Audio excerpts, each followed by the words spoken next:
raw. Some of you will, hopefully. I can't even do it yet. I'm trying. I'm not yet. But the key is to minimize the amount of cooking as much as possible. That's it. So I'm not telling you to go home, never cook a meal. I'm not getting you all the way over to here on this side saying, never ever cook again. If you cook again, you're dumb. You're going to get cancer. That's not what we're saying. What we're saying is we want to minimize this as much as possible. We want to minimize our cooking as much as possible. Can we do that?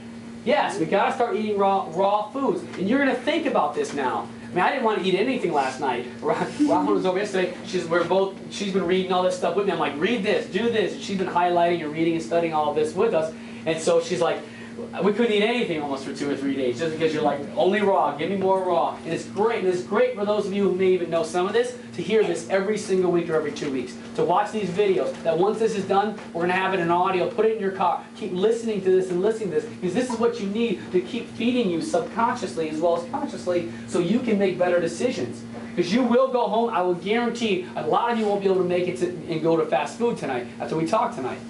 So we know we're helping there. The Food by Man list. These are foods that are very harmful to your health and damage your cells. Pork. We talk about this. Now, doing my research on cancer, I found out almost every pork, every pig has tapeworms. Everyone knows that, right? They also have retroviruses. That when you eat pork products, remember, retroviruses can't be killed by heat. And most pork has retroviruses. And every time you eat pork, your immune system becomes real busy because what does it have to do? It has to flush it out fast. And it attacks your immunity. Almost all pork does that. And this is all through research stuff.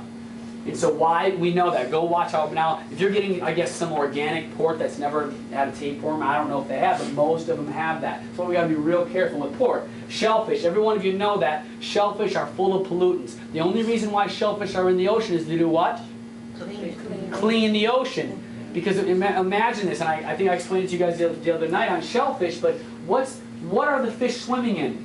When they go to the bathroom, it'd be like, literally like you going to the bathroom in your bathtub and laying in it for the next month or two. And keep going to the bathroom, and keep going to the bathroom, and keep going to the bathroom. And you're swimming around in it. If you didn't have an animal or somebody you didn't have something inside of your tub to clean that, would you want to keep swimming in that? Because you'll start inhaling it back. So what do shellfish eat? The feces and all the toxins that are inside of the ocean. And so that's why they're full of it. And they're not produced to flush it back out of them. So when you eat it, what are you eating? Toxins. You make your immune system busy. Dairy, we're going to get into. Sugar substitutes. Everyone here knows, right?